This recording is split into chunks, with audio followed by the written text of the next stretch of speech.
Welcome to the Merlin Crypto Market Update located on the X app. I'm Abs, the host and senior engagement officer at Merlin, and today's episode features a replay from our Merlin X Spaces. Every other Tuesday at 8:30 p.m., you can catch us live on the X app at Get Merlin Crypto. We dive into captivating discussions about cryptocurrency and blockchain technology with our engaged audience, special guests, and the founders of Merlin. Please note, these spaces can sometimes experience technical hiccups and end suddenly. It's all part of the experience. Thanks for tuning into the Crypto Market Update, proudly brought to you by Merlin, the smartest way to track your crypto.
All righty. Happy Taco Tuesday, everyone.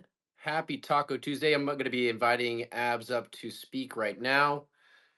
What's going on with my crypto family? Hope you're all having a wonderful Tuesday. As mentioned, it's a Taco Tuesday. Whether the sun is rising or the owls are hooting in your corner of the world right now, welcome to this special X Space.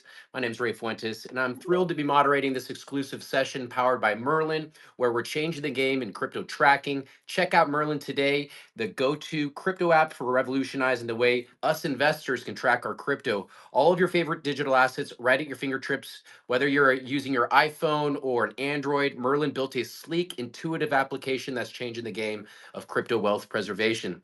Today, we've got up on the stage here Abs. We're waiting for Rob Cunningham, who hopefully will be coming up here shortly. But regardless, we've got the one and only, the world-renowned Abs from the Good Morning Crypto Show, and hopefully Rob Cunningham joins us here shortly from the Cool Show. Today we'll be deep diving into the stuff that really matters: crypto ETFs and ETPs, institutional adoption, big money on the sidelines, and of course, smart exit strategies.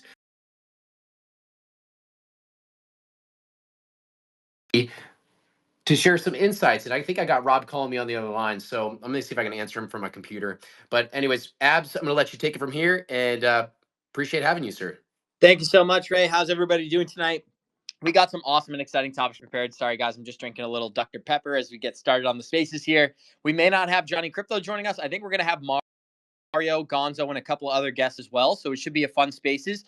We're going to be talking a lot, but I think the biggest thing that caught my attention today, we got an official resolution in the Ripple case. It looks like Ripple is going to be paying $50 million to the SEC, which is a big reduction from $125 million that was originally implemented. We're also going to be talking about some of the updates here, guys. The Treasury, BlackRock, many of the big productions and the big updates that we've covered throughout the week. We're going to be highlighting them again on today's spaces. But I see we got Rob Cunningham here. We got Ray here. I'm looking forward to it.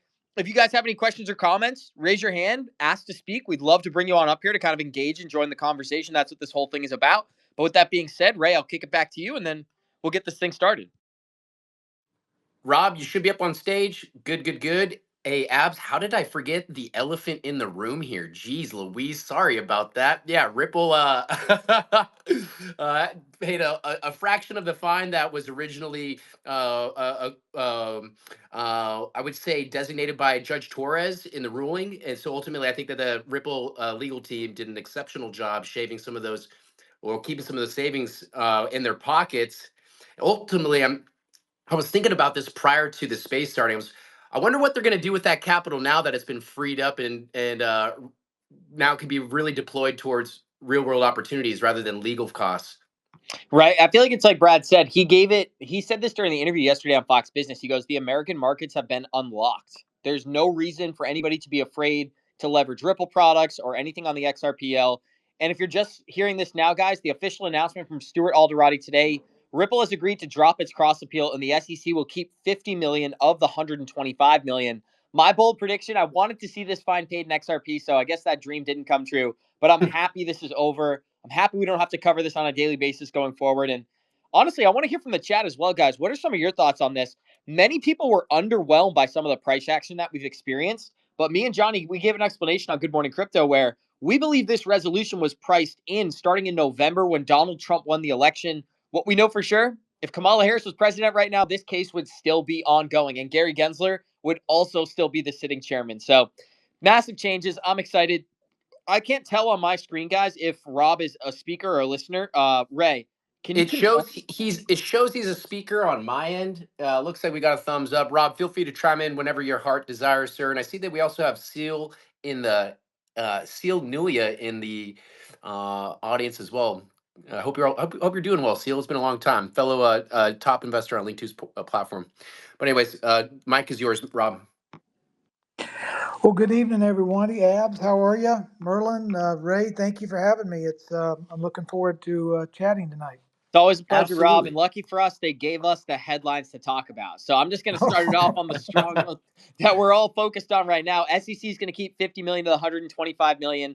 This case is officially a thing of the past. Thank God. It's been a long 4 years.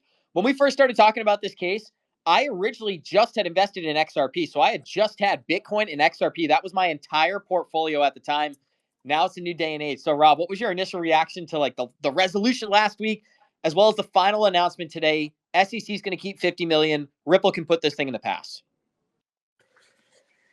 Yeah, man, it's so hard to put this in perspective. But I did a post a couple hours ago, and I just started to think: has there ever been an event in the history of our republic where a group of people gathered together online and waged sort of in a war?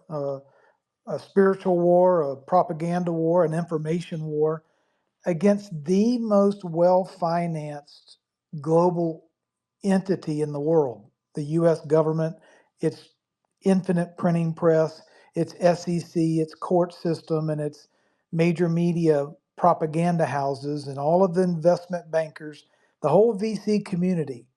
They went at us for 4 years, and the truth and the technology won. I mean, I can't really put this into context to say, is there another case? Is anyone aware of, a bunch of ragtag, guys and girls with muskets and, shoes falling apart that had to fight a pretty harrowing army of well-financed lawfare ninjas and stay in the trenches with them for 4.5 years and get a resolution like to me is a resounding victory? It am I over speaking? I'm happy to be No. put in the corner and put in timeout, but look at the monumental impact of we're going against the incumbents that have been running the monetary system since 1913 or 1944 or Bretton Woods or the petrodollar's invention. You pick your favorite date. But these guys have had all the toys, all the resources, all the money printing, all the media, all the courtrooms. They've had it all. They didn't want this disruptive technology to be put into place. They manufactured everything from, you know, Ethgate mythologies and free pass halos and, um, you know, idiotic foot fault, violations of a sophisticated, institution, financial institution selling sophisticated financial products to other sophisticated financial institutions, which usually was cured with just a little Reg D, eye makeup, eyeshadow. Oh no, we have to ask for $2 billion fine for the unpardonable sin of a sophisticated high net worth global company selling a sophisticated financial product to another sophisticated financial institution. We need to shut those people down. You know what's exciting, Rob, too, is like I feel like for a long time, people in our community were considered almost conspiracy theorists or outcasts in some way, shape, or form from the rest of the crypto community, like the Bitcoin guys, the Solana guys, the meme coin investors. But we have a completely different vision. We're trying to position ourselves to profit on the new financial system. And I genuinely believe that products like XRP, I'm a huge advocate for Hedera. The more I learn about that blockchain, these are going to be pillars for the future of finance. And so I don't think it's the same game. I don't think it's the same objective as somebody who's investing in Bitcoin as a hedge against inflation, basically capitalizing on the fact that the US dollar is diminishing in value. What we're doing here with the XRPL is something completely different. And we can see Bitcoin win. We can see XRP win. We can see many others win in the blockchain space simultaneously. And I think Brad Garlinghouse has said this before. He's criticized when he talks about the XRPL, and then he's criticized when he talks about other blockchains as well. When he went in and he advocated for a crypto reserve, including more digital assets than XRP, there were negative articles that were put all over the news. I think they got 500,000 views. I can't remember this woman's name. It's like Linda Shin or something like that. And she was talking about how Brad was advocating for Solana, and that was a negative thing. And in my head, it's like, we can do no right in the XRP community from the standpoint of Bitcoin investors and Solana investors. But you make such a good point. Through enough time, through all the adversity, the best blockchain won, and we knew what we knew the entire time. XRP was never a security. If any of these digital assets in the top three are securities, it's Ethereum. It is not XRP. So I felt vindicated. I felt pretty excited. And Rob, I'm here. I'm not surprised to see you feel the same way. But any thoughts on the fact that they are going to end up paying a fine here? I mean, I understand that the judge ruled 125 million. They capitulated. They gave them the 50 million. But at the end of the day, what we know for sure is that if this current administration, the Hester Pierce, Mark Ueda, Paul Atkins, SEC was in charge, this lawsuit never would have been brought forth. And so it's a really weird situation where even many of the sitting commissioners agree Ripple really did no wrong here, yet we're paying $50 million. So I don't know if you have any quick thoughts on that, and then we can get into our next topic.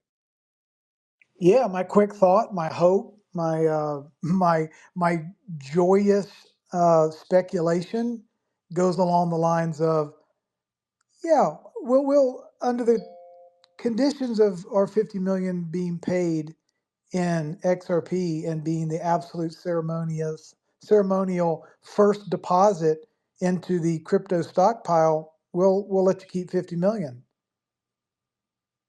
So do you think that's what's going to happen? Do you think they're going to allocate this to the Treasury? Because I believe, if I'm Why correct, wouldn't they? I think it automatically gets allocated there regardless, right? Am I right with that? I don't know if it's a fine. I don't know if it goes to DOJ. I don't know if it goes to the sovereign wealth fund. I don't know I don't know what the language says, but how victoriously delicious would it be that what the SEC might even think is a win is the door got kicked open for the very first transfer, gift, payment, whatever you want to call it, is $50 million worth of XRP deposited into the strategic stockpile account under the stewardship of the Treasury, who's going to be sworn in hopefully on Thursday, right?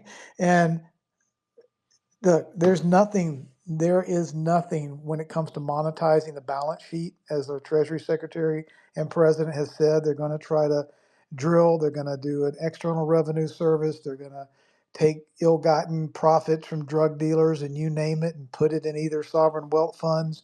They're going to put digital assets in the stockpile. There's nothing that can prevent the Treasury Secretary or President Trump from marking up the value of XRP to whatever reasonable value they believe it's worth. No different than what our buddy FDR did when he took gold from all the retail hands.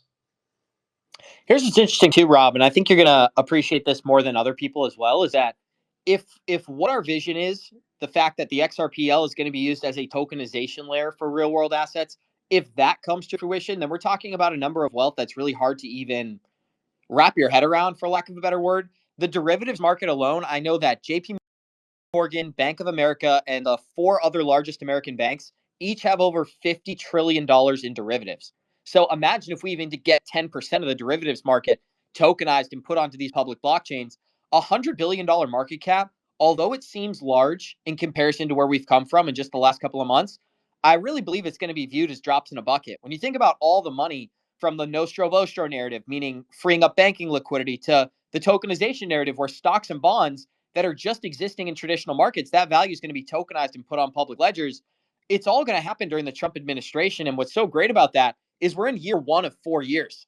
We're going to wake up in 2028. Donald Trump is still going to be president. And my belief is we're going to have more and more adoption up until that point, and then through his presidency, all the way up until that 2029, 2030 election. So I just wanted to get some of your thoughts there as well. I mean, when you think about what Bitcoin is, it's such a smaller vision. It really is just the quote unquote digital gold, hedge against inflation, retirement portfolio, 29% year over year. Whereas these other blockchains are capitalizing on something completely different, which is the internet of value that's being built right now. So I thought that was pretty cool. Hey guys, I just want to say there's 130 people into this chat right now, and I want to give everyone a thumbs up. Where is it? Boom. Thanks for joining us tonight. Make sure that you all are following. Smash the follow button on everybody on stage here. And Abs, we've got Prometheus up on stage as well with his hands up. He's been very patient. Do you mind giving him the mic? Yes, sir. Floor is yours. Hello, gentlemen. This is an honor to be here. What a awesome time to be alive. Good to see my amazing friend Rob here as well. And yeah, Merlin, I think I was your 7,000th follower, so I don't know what that means. Maybe you can call me Arthur. But no, we are... You get a hug. You get a hug from Abs at XRP Las Vegas. Was it worth it, Prometheum? Was it worth it? That's my only question. It's worth it. It was totally worth it.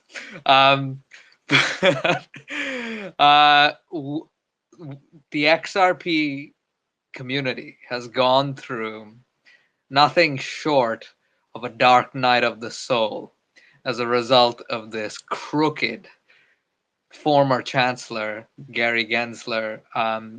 We, as someone who's been in this space for over 8 years, coming up to my 8th, you'll find me on Wolf Web 3 spaces, Mario Nafal spaces. I spoke at when the digital asset reserve was announced.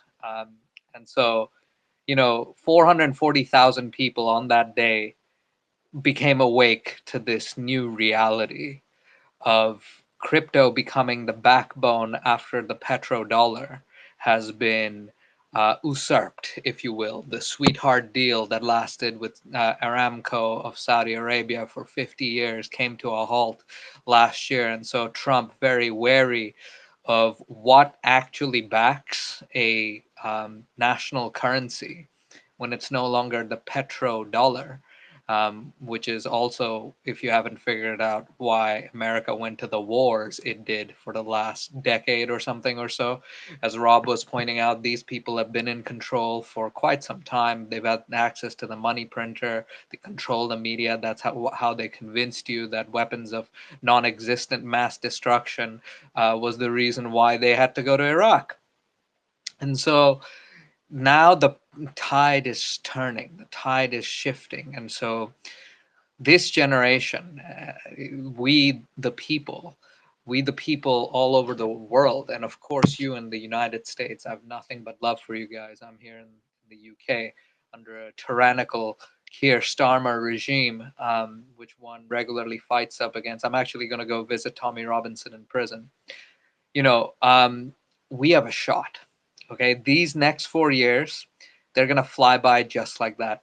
Okay, we're already a few weeks in. It's amazing what's happened, but folks, don't take 2028 for granted. This is a once in a generation lifetime transfer. What you guys have been talking about is absolutely correct. Trump knows exactly what he's doing. Folks, the national debt, mark my words, it is going to be paid off. Okay, it's not going to be paid off the way most people think. Okay, it's delegitimate. Okay, that means what? The Federal Reserve, Rob, you know, guys, please follow Rob. Like, he's done so many excellent posts on this. There wasn't enough votes to pass the Federal Reserve legally and lawfully. The United States is first and foremost, it's, you know, it's a military operation. That's why the military courts actually have the prime, shall we say, you know, he is the commander in chief first, and then he is the president. So I'll just land my plane with this final thought here, which is that you guys are now officially living after 130 something years, okay, since a phony constitution brought in a false United States corporation from which was run from the DC Washington location. Notice it now says the city of Washington on all of Donald Trump's invites. This is a new United States, folks, completely brand new republic. And as a result of being a republic, which the world has yet to fully realize the implications of, the corporation that owed all that debt no longer exists. And all of that debt was, by the way, incurred fraudulently. And so, therefore, we will see a rise in this economy of ours, this Web3 economy of ours, as well as the United States, the likes of which the world has never seen before. This is truly a golden age. The data are going to throw everything and the kitchen sink at some point, at which point you may go through like a period of economic shock. We might see another pandemic, but do not live in fear, for the Lord Jesus Christ is literally coming back, and he strengthens all of us. And with that, I will land this long-winded plane, and I thank you all for having me up here, and an excellent discussion so far. Thank you so much, and I appreciate that. Rob, if you could, I would love for you to kind of just talk about what he had referenced there. The transition of power is really, really unique because I like to think about it as we have a once in a 20-year opportunity, because I compare it to the evolution of the internet, and then we kind of have digital assets, which is the financial sector of the internet. What I think Prometheum just outlined there is even more important, which is there's this global banking system that's shifting right in front of us. And I think that you've done a great job kind of outlining that. Could you explain that to people who don't have the background knowledge that you and Prometheum may have? Yeah, sure. I'm happy to. I just put up in the jumbotron kind of the outline of, it's 3.5 or 4 minutes. I mean, just what is the real battlefield? What is the structure at play here? You know, who's the nation? Who's the Treasury? Who's the Federal Reserve? What kind of courts do we have? You know, is our Constitution still domestic and sovereign, or is it more hijacked and corporate? Do we really have election integrity, or do we just have the semblance of it, or a veneer of election integrity? Because if we can't self govern, which is the unalienable right that's in our Declaration to self govern, because they've twisted, perverted, put a wrench in the whole electioneering process, then we're really not free, because we don't have the right to self-govern. I mean, a couple of points I want to make today, two of them. One is President Trump today signed an executive order which he classified as the single most comprehensive, vast election integrity executive order in the history of our republic. And it's going to prosecute, investigate, change, get illegal aliens off the ballots, prosecute governors and states that don't clean up their voter rolls, create an absolute transparency and accountability and auditability chain of votes that require proof of citizenship, proof of residency, that don't let there being double counting to occur. We can't, it ought to be radically simple process. We ought to be able to count 200 million votes in one day and call it a day.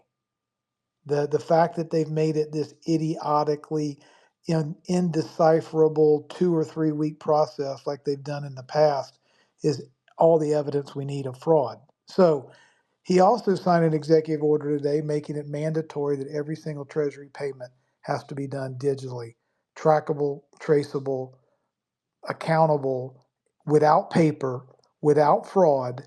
And right next to him was the Attorney General Pam Bondi saying, we're coming after all of these people that have committed fraud, extracted illicit payments, made erroneous payments, knowingly accepted in cash money that they didn't own, wasn't theirs. They're, all parties involved in fraud from the Treasury are going to be prosecuted. But from this day forward, all payments are going to be basically transparent and blockchain based. So I heard you say tracking, Rob. Sounds like they're taking a page right out of Merlin's page book here. For those in the audience who want to learn more about how to track your crypto, be sure to visit merlincrypto.com. That's MERLINCRYPTO.com, merlincrypto.com. All right, thanks. yeah, thank you, Ray. Thank you, Ray. But guys, I mean, when it really boils down to what the hell, what time is it? What the hell have we been going through for 4 or 5 years? What is this war really about? Is it really about money? Is it really about power? Is it really about elections? Is it really about transparency? Is it really about blockchain A or blockchain B? Those are components to what's happening, but everything in this world is about control. Who has it and who wants it and who's trying to get it. I mean, do I have control over my life or do the bankers have control over me through the monetary system? Do I have control because I think I'm voting or they're just giving me the illusion of voting? The only way we can know who's in control is through two requirements: transparency, 100% transparency, and accountability. The power brokers that want to lie, cheat, steal, divide, pervert, debase, inflate, twist, and debt, keep us in a constant state of war, confusion, division, hatred, on the treadmill, constantly trying to make ends meet in their Federal Reserve matrix, deflationary, fiat declaring, funny money counterfeit system can only run that type of a 3 card Monty in an opaque environment. They cannot stand perfect transparency and accountability because their fraud ends.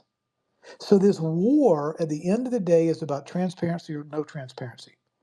It's about accountability or we make the numbers up. You don't audit us. Sit your ass down and get back to work. We're the bosses here. We don't answer to you. We do whatever the hell we want to do. We, the people, are saying, not anymore, you don't.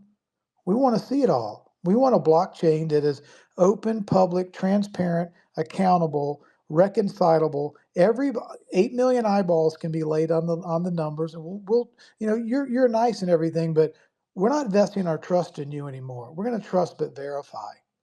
And the other side is saying, the hell you're going to verify. Sit your ass back down and go to work and pay your taxes. It's all about honesty or lack of honesty. That's what this entire issue is about. Full stop.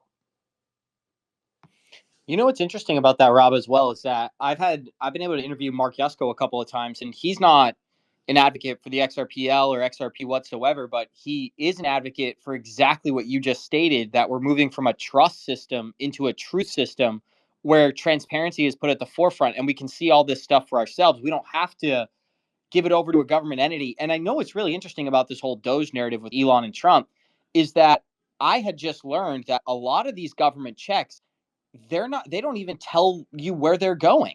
So they leave the memo portion blank and they're just sending money wherever they feel necessary. So I think that system has been, Not on it, not only that, they have been under a 40-year consecutive order to pay 100% of every invoice, ask no questions, pay it, full stop. Whether they knew if it didn't matter if you knew the person was dead, the entity didn't exist anymore, it was a terrorist organization, the contract was ended.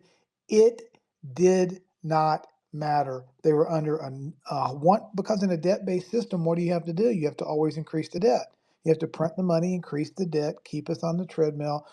A fiat debt-based system requires an ever increasing amount of debt. Deflation is cancer to a monetary system based on money printing. It can't go backwards.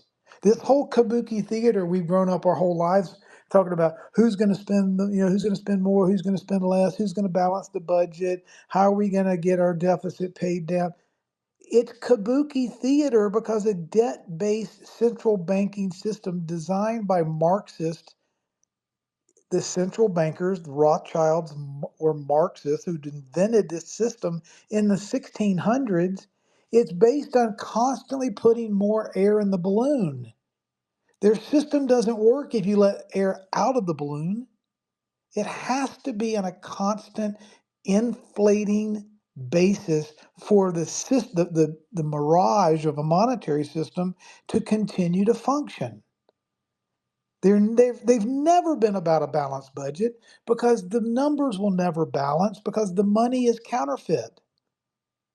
It has never been about the red party or the blue party or fiscal conservatism or, oh, look at that, another war just popped up. We're going to have to print some more money, it looks like, fellas. It's always about ever printing. The elevator can only go up, it cannot go down. In a central bank wealth extraction, quote unquote, monetary system. That has been the big lie. Since that creature from Jekyll Island got superimposed via fraud on America in 1913, it's been a fraud ever since because that monetary system is about wealth extraction. It's not about monetary system management. You know what else is interesting, Rob, is I was doing a little bit of investigating here on federal spending because a lot of times during the presidential cycles, both candidates, whether it was Trump or Kamala, they talked about reducing government spending. Well, what's interesting about that is that we have two types of spending. We have mandatory and we have discretionary. And so mandatory spending cannot be basically edited. It can't be touched. We're going to spend $4 trillion next year. That's just the way it is. Now, what we can impact is the discretionary spending, which is only about 30% of all the checks that the government writes.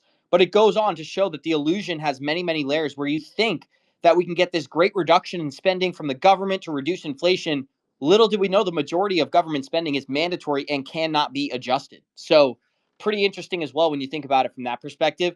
I also want to give you a good shout out or kudos because I think you make a great point that a lot of the things in the United States economy haven't become more valuable. The money's just become less valuable. That's why our grandparents could buy a house in 1970 for $10,000, never sell that property, and somehow that same thing is worth $550,000 today.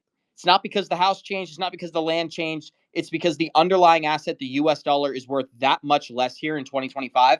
I also found a really interesting stat that I think our listeners will appreciate. Every year, so the US dollar spending power has decreased by 14.5% annually. This is a different measurement tool than inflation. And the spending power has decreased 360% since 2000. So that's why a lot of our assets, like cars, houses, things at the grocery store, are more expensive. And we've really reached a breaking point here where I feel as if, people in the younger generation, if you're under 35 and you're trying to get up and coming, if you made $100,000 just 4 or 5 years ago, that was a lot of money. Nowadays, it's really hard to sustain a family on $100,000 in the United States of America, especially if you're living in Florida, New York, California, or Massachusetts, which coincidentally is where a lot of people live. So Help me, Abs. I wish I Help could, me. right? But it's just the reality of the situation here where regular everyday people are feeling the impact of what you just described, Rob, where we've reached a breaking point. They've printed too much money, assets have appreciated too far in price, and we need sort of a system reset here so everyday people like ourselves still have ambition and still feel the need to sign off, work a 9 to 5, and feel as if that's going to pay off at the end of the day, right? Last thing I'll say on this is just in 1995, you used to be able to make $25,000, be able to afford a home, be able to afford a car, and afford to have a family. Now you make $100,000. That's barely enough to live alone. There was a poll that ran on CNBC. If you're going to live alone, if you're 28, 29 years old, this poll said, and you're going to live alone in Massachusetts, you need to make $98,000 for yourself. So this issue addresses a lot of things. Maybe it's one of the reasons people don't have kids. Maybe it's one of the reasons there's a lack of innovation here inside the United States. Who really knows? Those are more nuanced conversations. But Rob, what you make a great point of is that we're at an inflection point where now this is about to change.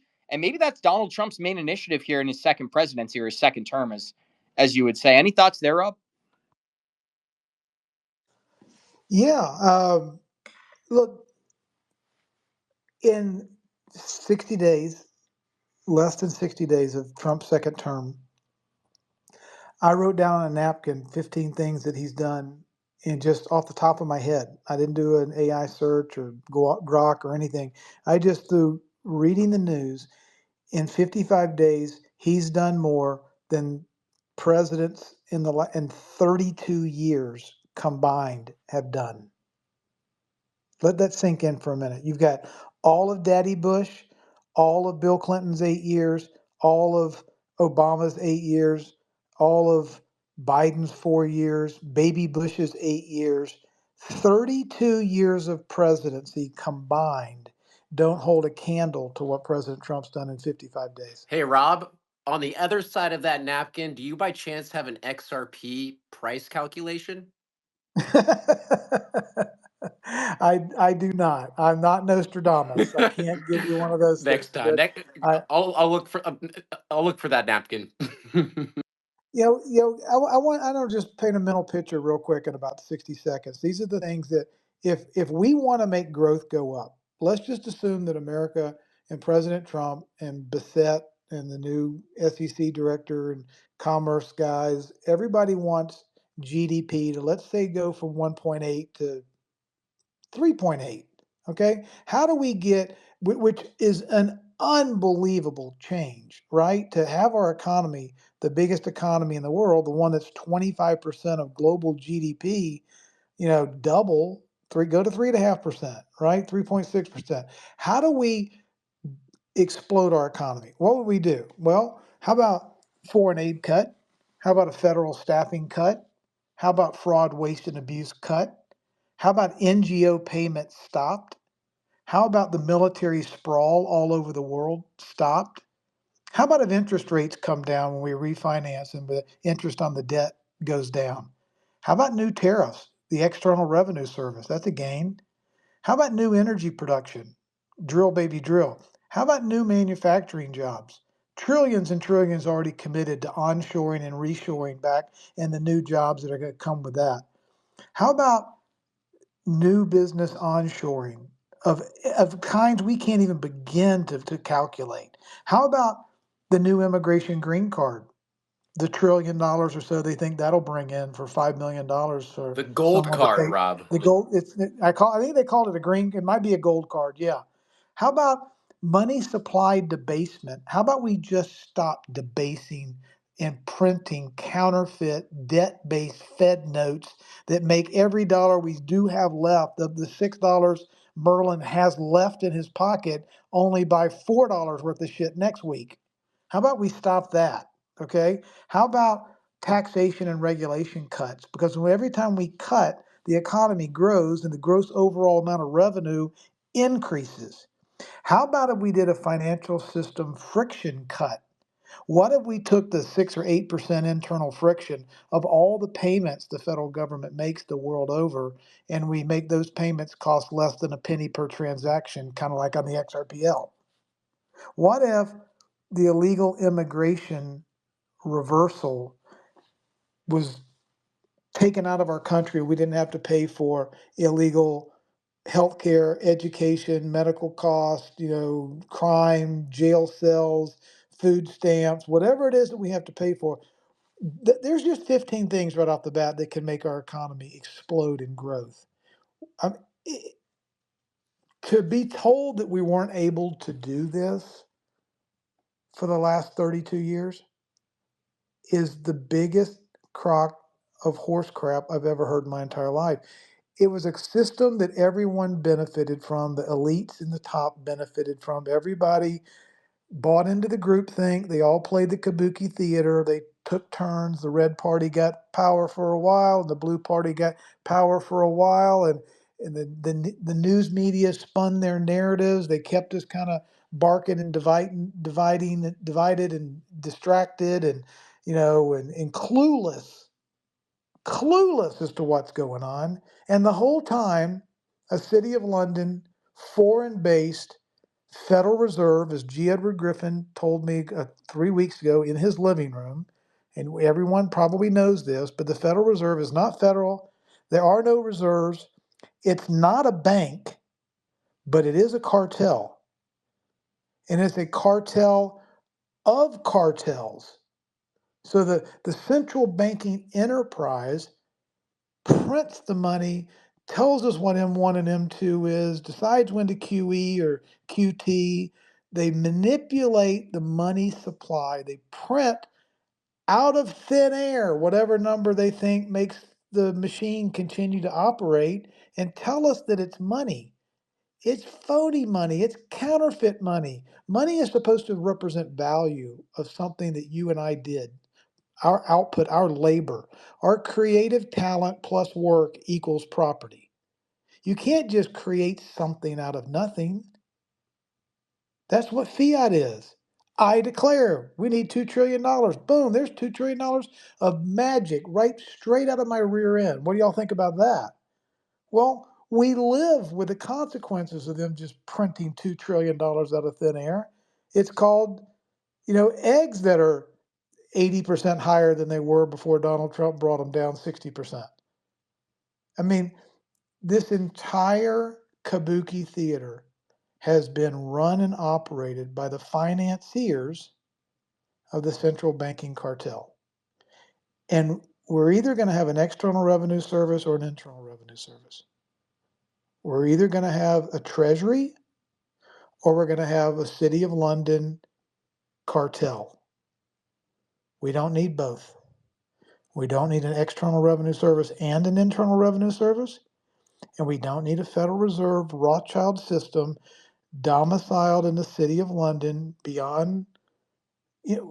Does anybody remember 6 weeks ago when somebody asked Federal Reserve Chairman Powell if he would resign because President Trump is going to talk about asking him for his resignation, and he told the Bloomberg reporter no.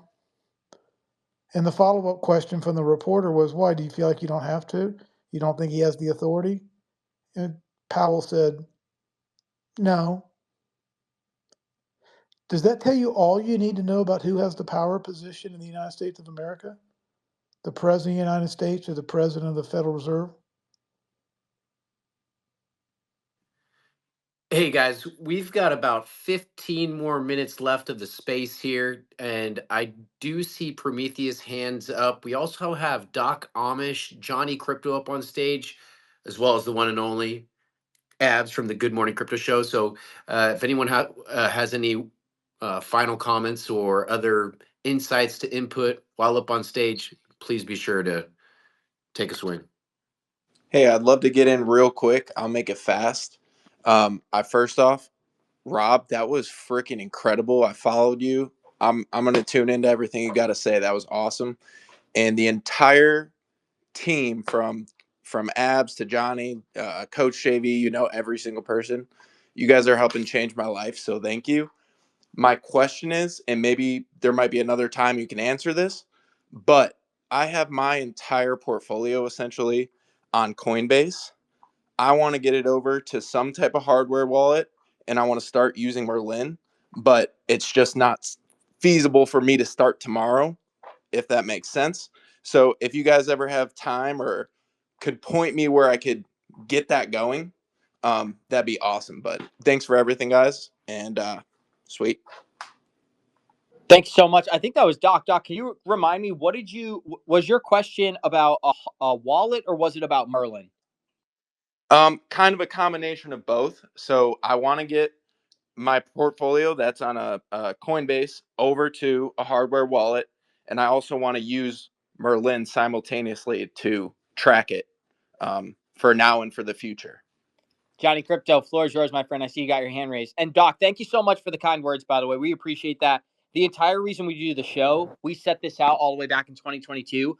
We wanted to meet more people like ourselves. We felt pretty isolated with a lot of our takes. And Rob, I'm sure maybe you felt this way at some point in your life as well, where you go through this evolution in thought and you kind of end up in no man's land. Your friends kind of fall off and you have a new group of friends that arise. So big shout out to you, Doc. I mean, we've all been through that journey, and hopefully you're just at the beginning of this thing, and you're in an amazing place in just a few years. So, sending you love and high vibes. You my just friend. said like what exactly how I feel. That was sick. Thank you. Great minds think alike, my friend, but so do the dumb ones, unfortunately. Johnny Crypto, floor is yours. Can you guys hear me, Abs? I'm in the car. Is it bad or is it echo or can you hear me? No, we can hear you. We can hear you. All right, cool. First of all, good evening to all the crypto maniacs out there. Love and appreciate you guys. And Rob, thank you for coming by tonight and being our special guest. We really appreciate that. Thank you for enlightening everybody on the Federal Reserve System in our group and our chat. And by the way, we definitely need another Andrew Jackson. If any of you know history, you will know that he is the only president in the United States and the greatest one of all time who killed the central banks in the 1800s. But I want to get to Doc Amish's question because it's very important. Doc, that's exactly why we created Merlin. So you can actually, the beautiful thing is you can take all your stuff off the exchanges, put it in a safe place in a wallet, whether you want to use a ledger, an Ellie Paul, Treasure, whatever you feel comfortable with. And then the best part is you can then track it with Merlin, create exit strategies. So you get those alerts, those very critical alerts when it's time to sell, and then you can go in there and go take some profits. So we'd love to have you use Merlin. You can just go to our website, www.merlincrypto.com, click request a demo, and that'll put you in touch with our customer service team. We're one of the few crypto trackers in the world that actually has a live customer service center. So you can request a demo, we'll walk you through it, or you can sign up for an account, reach out to our customer service team through the chat, online through the app, and we'll help you either way on how to get your wallet started, set up, and how to connect to Merlin. So they be able to help with the man. wallet part. That's what I'm nervous about, like the security part, like sending it wrong, or you know what I mean? It's a big undertaking when you don't know as much as you guys, if that makes sense.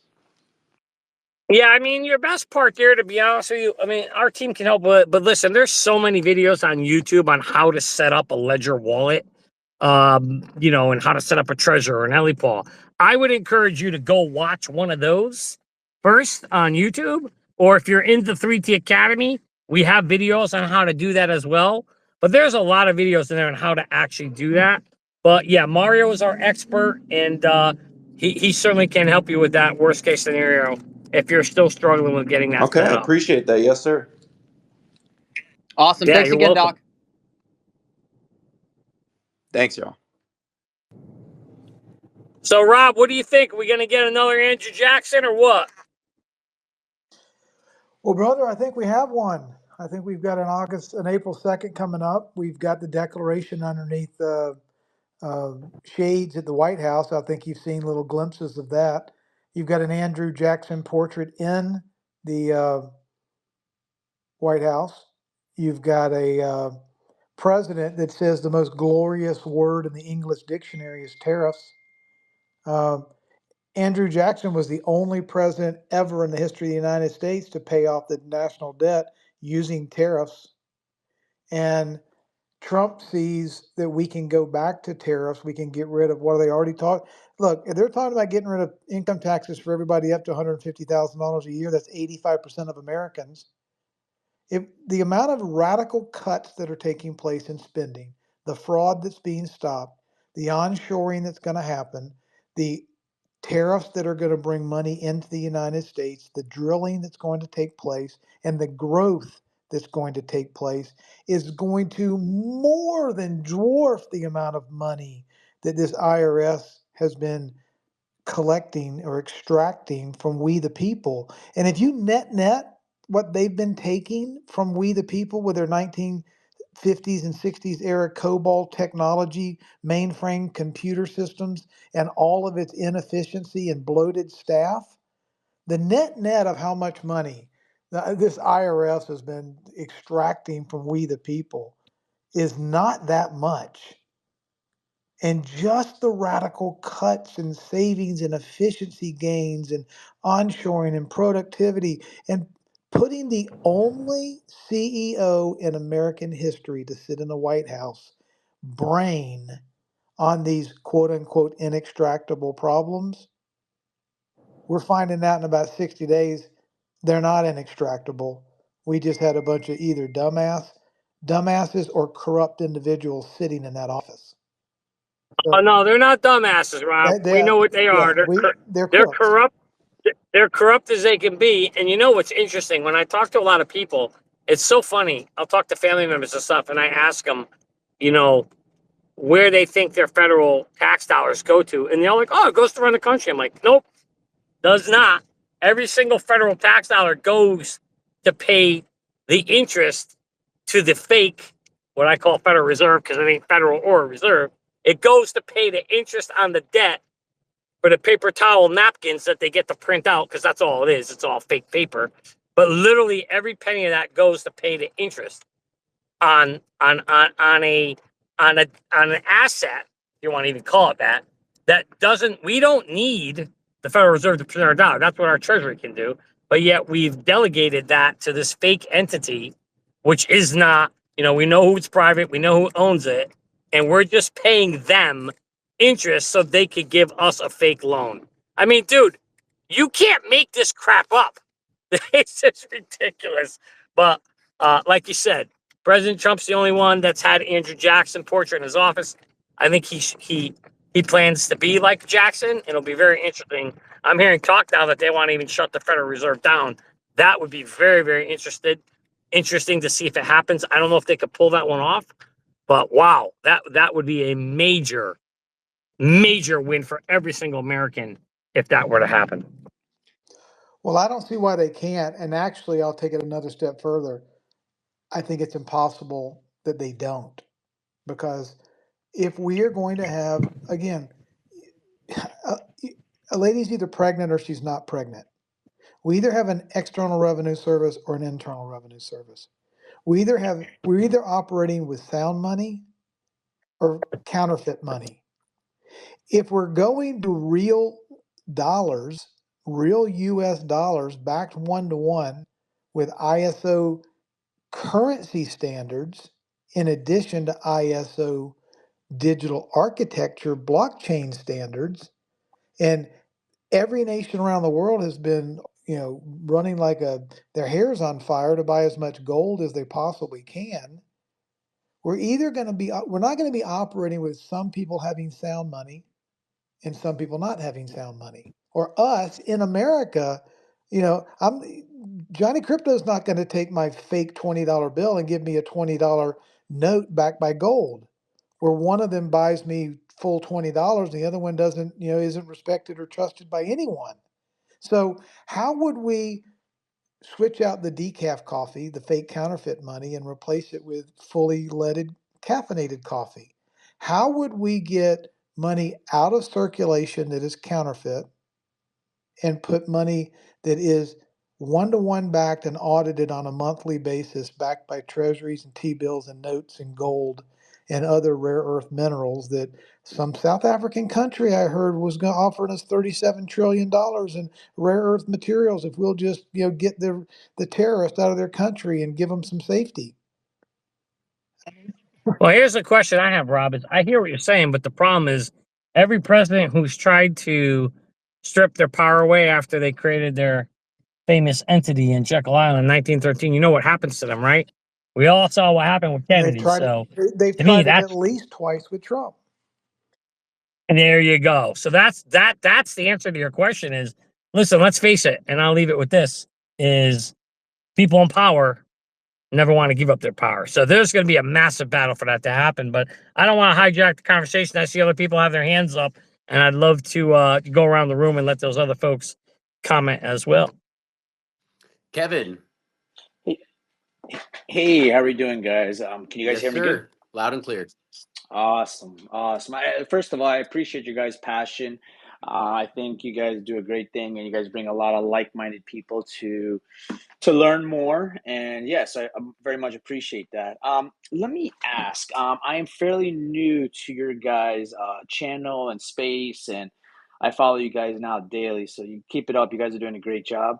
Um, I had a question. With the Merlin product that you guys have, I do see that you guys allow us to. You're not actually putting your digital asset on the Merlin. You guys more or less kind of tell us, like, you guys keep it track, like the numbers. Like if I had, let's say, 20,000 XRPs, you guys would just calculate 20,000 XRPs on your guys' site. And if I have a certain exit price, actually, that kind of leads me to my second question. But if I have a certain exit price, you guys would just notify me if it goes to my exit price, correct? Yes, that is absolutely. I'm glad you actually asked that question, Kevin. So the way Merlin works is you are 100% correct. We don't have your keys. We don't have your coins. We don't need your keys. We don't need your coins. We're just like a TV monitor, right? We just display what you have. We have zero access to anything other than the ability to just read your transactions. And then Merlin, the reason why we call it Merlin, it's smart. It could turn all your transactions and paint the picture of what your account looks like. So that's why you get to see in one snapshot and one easy to use dashboard, you get to see what your assets are. You get to see all your assets combined together. You get to see what your average price is, which most people don't know, which then leads to being able to see what your gains are on both a daily and a total basis since inception of when you bought your coins. So that's the beautiful thing. We get to bring all that stuff to you, and we get to do it with 100% safety. Your coins cannot be hacked or stolen from us because guess what? We don't own them. And then the best part is you can create an exit strategy, and then you get those beautiful alerts when you know when it's time to sell. Because what we're trying to do at Merlin, and Abs and I, we talk about this all the time on the Good Morning Crypto Show, is you have to take the emotion out of your decision making. Because if you don't, guarantee you 100%, 100%, you will make the wrong decision. Not you personally, but you in general, because at the end of the day, the dopamine effects that our brains have will interfere with your ability to make a good decision, because you're just going to think the price is going to keep going up and up and up. And therefore, you're not going to want to sell, and you're going to hold, and then you're going to join what I call the rubbernecker club.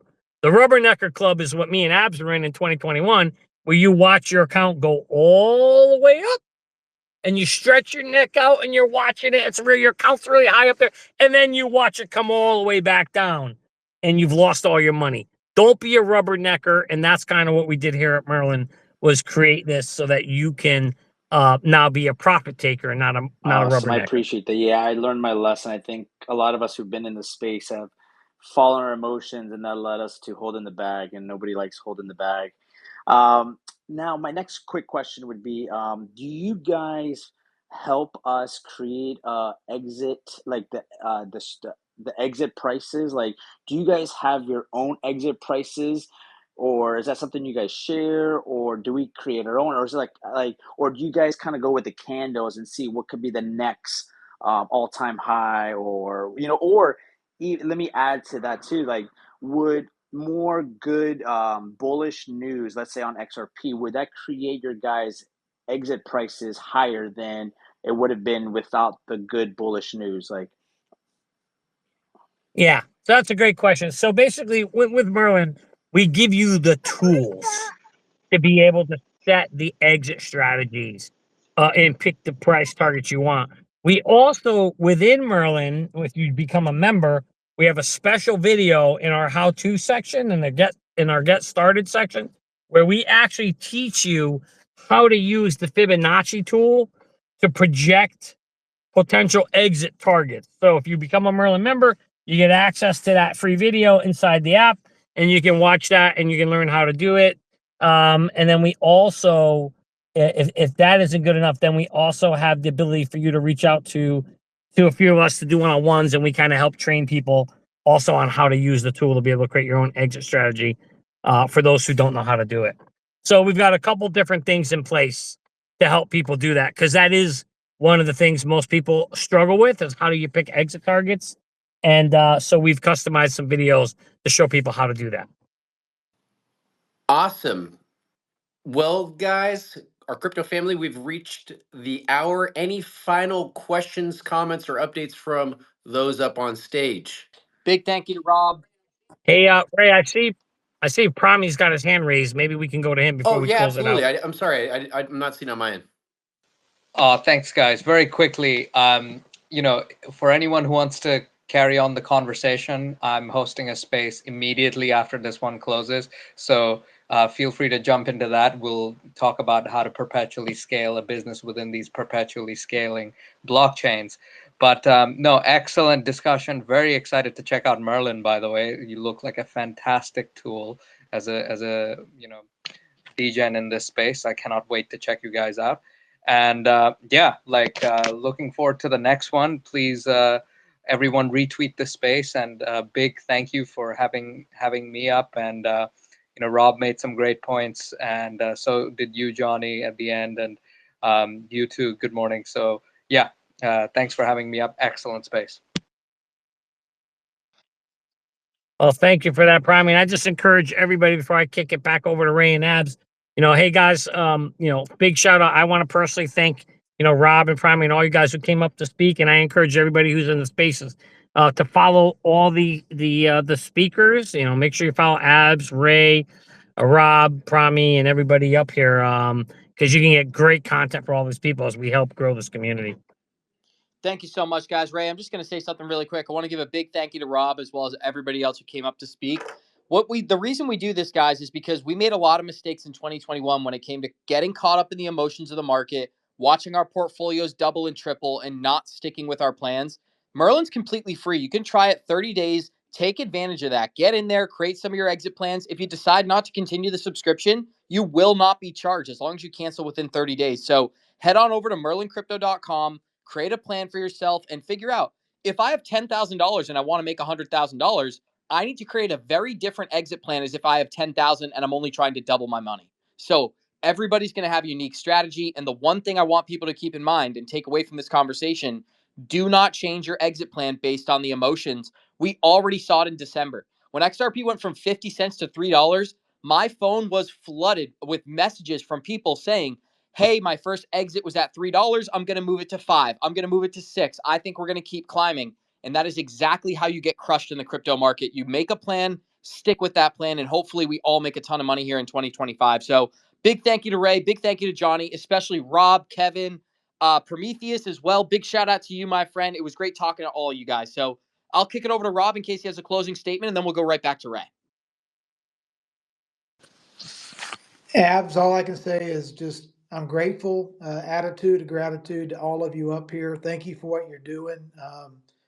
You know, we've gotten stronger the longer this SEC suit went on, because it forced us to constantly question and study and learn and listen and humble ourselves and do our homework and do our research and not vest our trust blindly with others, but actually trust but verify. And it made us all stronger.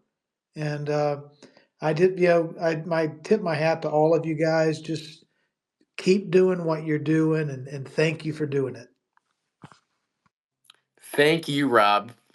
It is always a pleasure and a privilege to have you in our spaces. Looking forward to brushing elbows with you at the upcoming XRP Las Vegas. I'm sure you're going to be there, and always leading the discussion and of thought provoking discussions.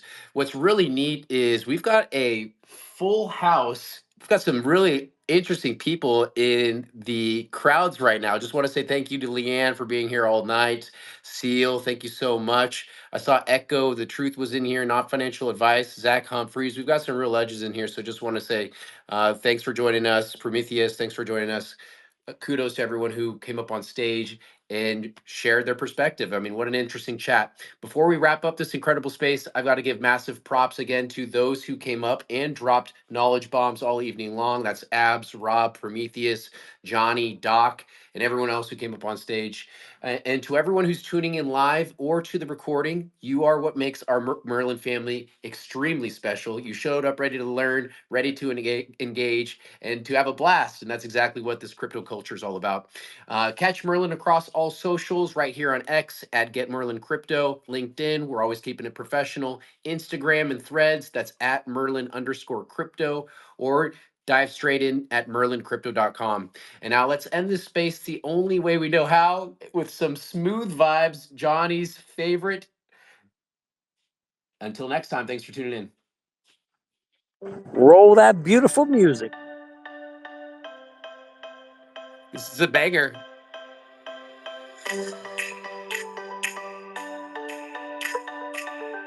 It's Taco Tuesday every day here with Merlin. Tariff Tuesday. Tariff Tuesday. Oh, man. I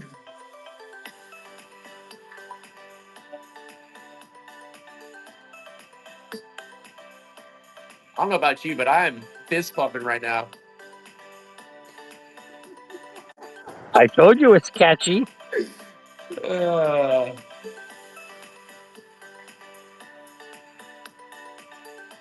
Great job tonight, Johnny. Came in last minute, delivered some great Merlin insights. Abs, as always, just a voice of truth in all recent news. Kudos to you, Rob. Living legend, always.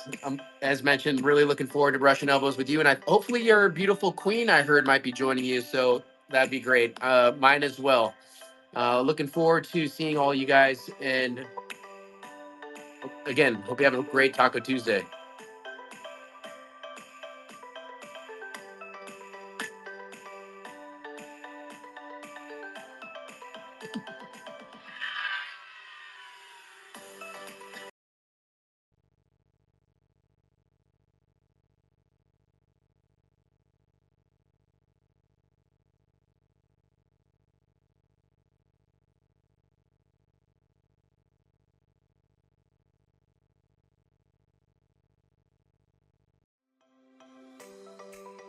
Thank you for tuning in to the Merlin Crypto Market Update located on the X app. I'm Abs, your host and Senior Engagement Officer at Merlin, and we hope you enjoyed this episode from our Merlin X Spaces. Remember, you can catch us live every other Tuesday at 8:30 p.m. Eastern on the X app at Get Merlin Crypto.